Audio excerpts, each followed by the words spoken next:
தேவி, ஒரு உண்மை மட்டுமில்லை, உன்னிடம் நான் 2 உண்மைகள் சொல்ல வேண்டும்.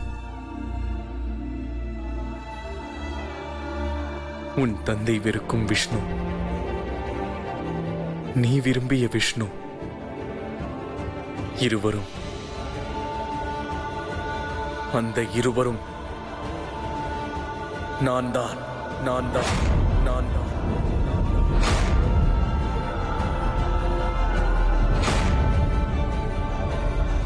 அதைவிட முக்கியமானது 2வது உண்மை. கவனமாக கேள். அந்த விஷ்ணுவின் இதயத்தில் வசிப்பவள்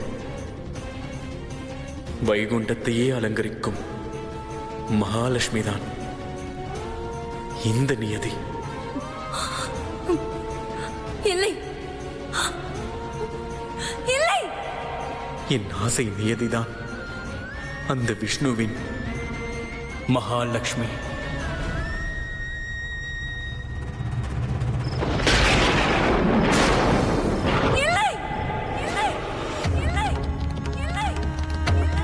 நான் அந்த மகாலட்சுமி இல்லை. நான் பிருகு முனிவரின் மகள் நியதி.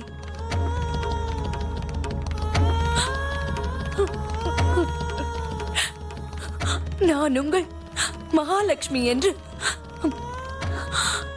தவறாக நினைத்து பார்க்க வந்திருந்தால் இப்போதே இந்த கனவை இங்கிருந்து போய்விடுங்கள், போய்விடுங்கள்.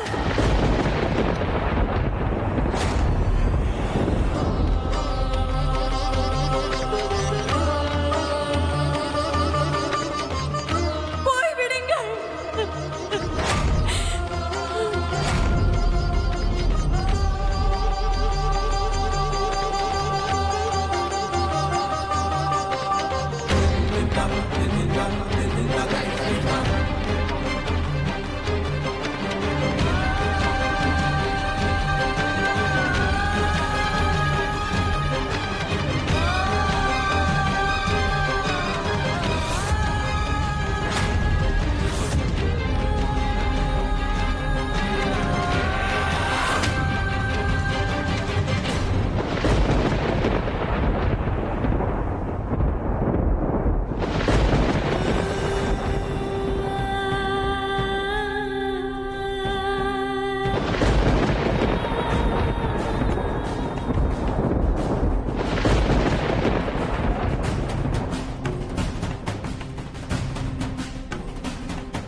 நான் என்ன செய்வது? இதில் என் தவறு என்ன? ஒரு பக்கம் என் மனதை ஆளும் தேவி, மற்றொரு பக்கம் மரணத்தோடு போராடும் என் பக்தன். பக்தனை காப்பாற்ற வேண்டியதே என் முதன்மை கடமை. அதற்காக என் தேவியை ஏன் இழக்க வேண்டும்? அண்ணா, இந்த இக்கட்டான நேரத்தில் கஜராஜனை காப்பாற்ற கைலாசநாதன் மகாதேவனை அழைத்திருக்கலாமே. அதற்கு நேரமில்லை சகோதரி. நான் சிவனை நினைத்து தியானித்து அவர் வந்து விவரம் தெரிவதற்குள் முதலை என் பக்தன் கஜராஜனை கொன்றிருக்கும். நடந்தது நடந்துவிட்டது. அதை பற்றி பேசி பயனில்லை. இருவரை எப்படி இணைப்பது, அதை பற்றி பேசுவோம். இதை பற்றி இங்கு மட்டுமல்ல, சிவனிடமும் ஆதிசக்தி பேசுகிறார். நிச்சயம் அங்கு தீர்வு கிடைக்கும்.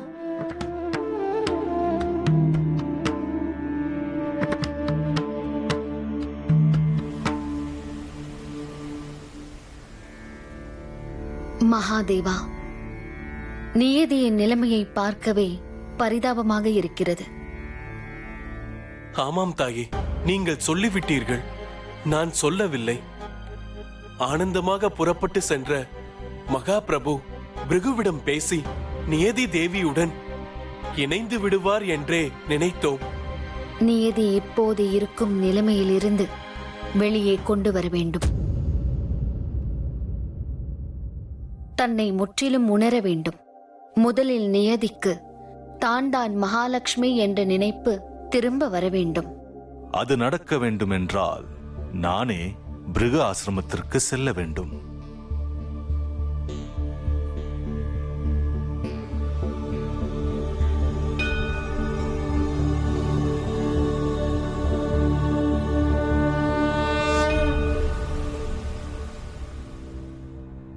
என் செல்லமே நியதி, நீ மௌனமாக இருந்தது போதும். மனதில் தோன்றியதை சொல்லிவிடு. தாயே, வேதனையை வெளியில் கொட்டாமல் இதயத்திலே அடக்கி வைக்க கூடாதம்மா. பேசம்மா, பேசி உன் வேதனையை குறைத்துக்கொள்.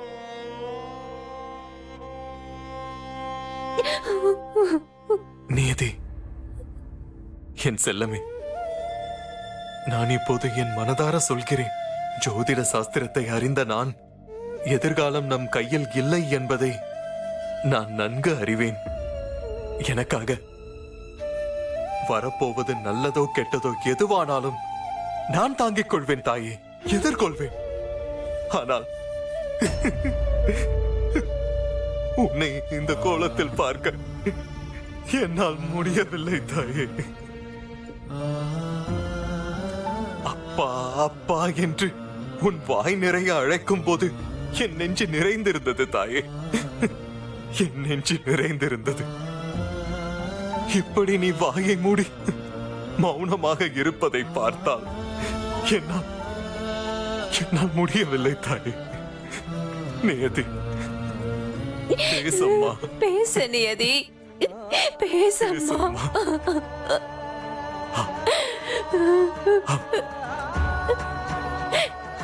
மகளே, தவறு செய்தது நான் தான். நான் ஒத்துக்கொள்கிறேன். இனி உன் விருப்பத்திற்கு இடையூறாக நான் நிற்க மாட்டேன். உன் ஆசைப்படியே நம் குடும்பத்தின் எதிரியான அந்த மகா விஷ்ணுவையே நீ திருமணம் செய்து கொள்ளலாம்.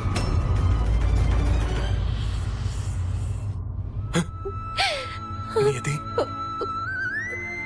இப்போது உன் மனவேதனை குறைந்து விட்டதா? மௌனத்தை கலைத்துவிட்டு வெளியே பார்த்தாயே. பேசு நியதி, பேசுமா.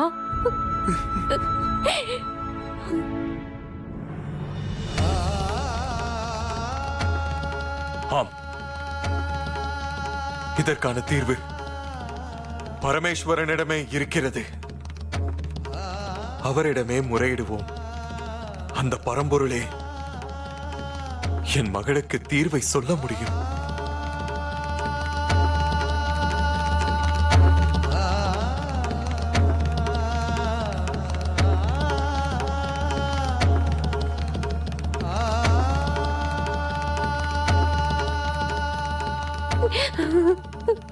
நியதி,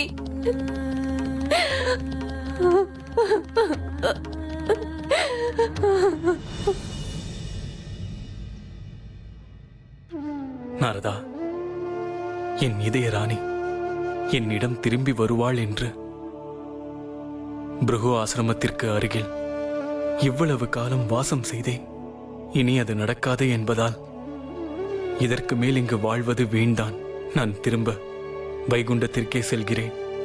பிரபு, இதை நான் ஏற்றுக்கொள்ள மாட்டேன். ஸ்ரீனிவாசா என்ற பெயர்தான் உங்களுக்கு பொருத்தமானது. என் தாய் லக்ஷ்மி தேவி இல்லாமல் நீங்கள் வைகுண்டம் செல்வது முறையா? என் வேண்டுகோளை மகா பிரபு ஏற்க வேண்டும்.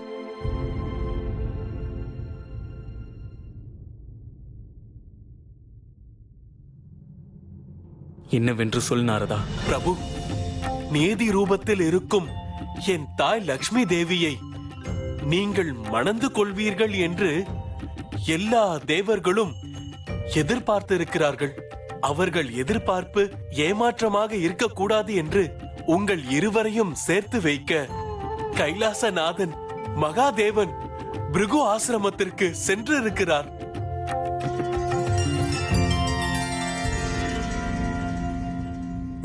நாரதா, நீ சொல்வது உண்மையா?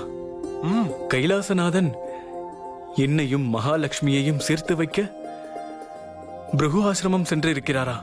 ஆமாம் புருஷோத்தமா, ஆமாம்.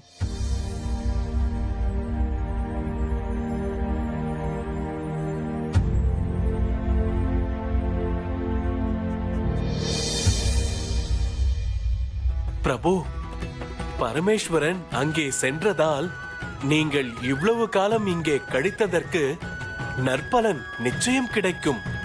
அதனால் வைகுண்டம் செல்லும் இந்த முடிவை நீங்கள் தள்ளி போட வேண்டும்.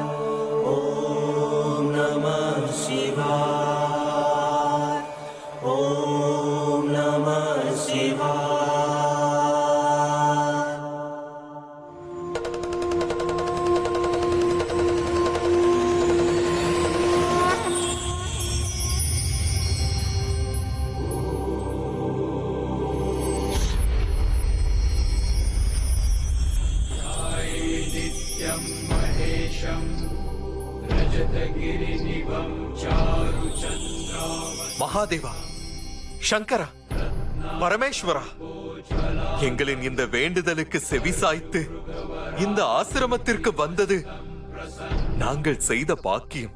உங்களுக்கு கோடான கோடி வணக்கங்கள்.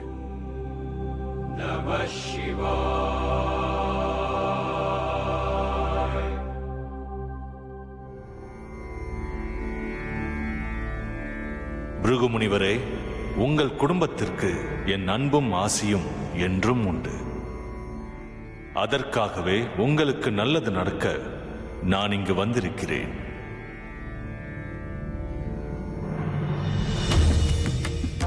உங்கள் வார்த்தைகள் எங்களை பெருமைப்படுத்துகிறது, எங்களுக்கு கௌரவம் சேர்க்கிறது. அழைத்ததும் வருவதால் தான் உலகமே உங்களை கருணாசாகரன், யோகேஸ்வரன் என்று அழைக்கிறார்கள். இறைவா, நீங்கள்தான் என் மகள் நியதிப்படும் வேதனையில் இருந்து விடுவிக்க வேண்டும்.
யாகத்திற்கு